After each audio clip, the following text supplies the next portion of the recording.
इस वक्त हम लोग मौजूद हैं IIM लखनऊ में, जहां पर चल रहा है एक सेमिनार जिसका मकसद है किस तरीके से आम आदमियों को RTI से जोड़ा जाए। आइए आप भी न्यूज़ बॉन्ड के साथ इस सेमिनार का हिस्सा बनिए। कोई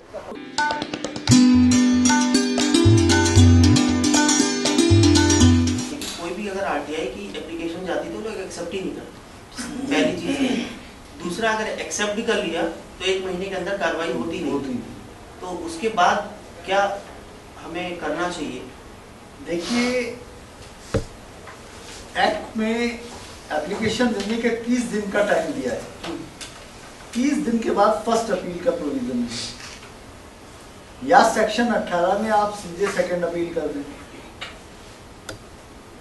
और फर्स्ट अपील करने के बाद भी 30 दिन का वेट करना होता है।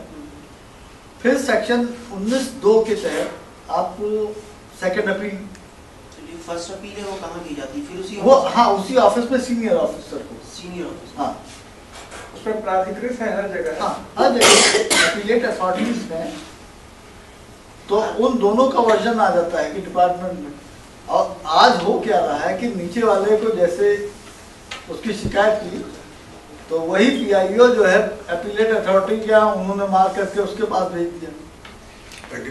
प्रैक्टिकल में यही हुआ। मैं अमिताभ ठाकुर हूँ, मैं एक IPS अफसर हूँ। इस समय IIM लखनऊ में मैं स्टडी लीव पे हूँ। ये प्रोग्राम मुख्य रूप से IRDS एक संस्था है जो मेरी पत्नी श्रीमती नूतन ठाकुर और मंजुनाथ सन्मगम ट्रस्ट इनके तत्वावधान में हुआ है। श्री सतीश शेट्टी नाम के एक RTI कार्यकर्ता जो पुणे के रहने वाले थे, उनकी निर्मम हत्या कुछ दिनों पहले हुई थी। उन्हीं व्यक्ति को उनके महान कृत्यों को याद करने के लिए और उनको श्रद्धांजलि देने के लिए हम लोग एकत्र हुए।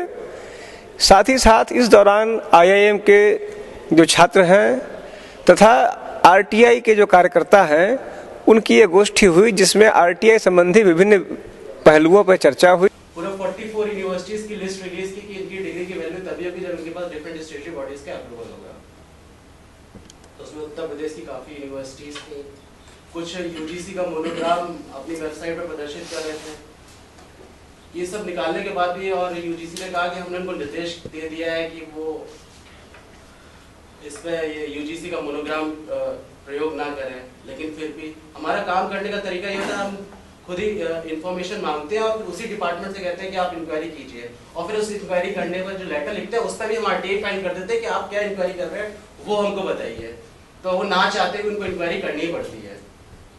चूंकि बहुत दिन से जो RTI है उसका प्रभावशाली यूज नहीं आम जनमानस कर पा रहा है, उसी को लेके हम कुछ इंटेलेक्चुअल यहाँ पे इकट्ठा हुए हैं और हम एक ऐसे फोरम बनाने की बात कर रहे हैं जो कि आम आदमी को इस सूचना के अधिकार अधिनियम के बारे में जागरूक करके और उसका जो अधिकार उसको यथाशीघ्र प्राप्त हो, उसके लिए हम लोग एक बेहतर कोशिश करने की शुरुआत में यहाँ पे इकट्ठा हुए हैं।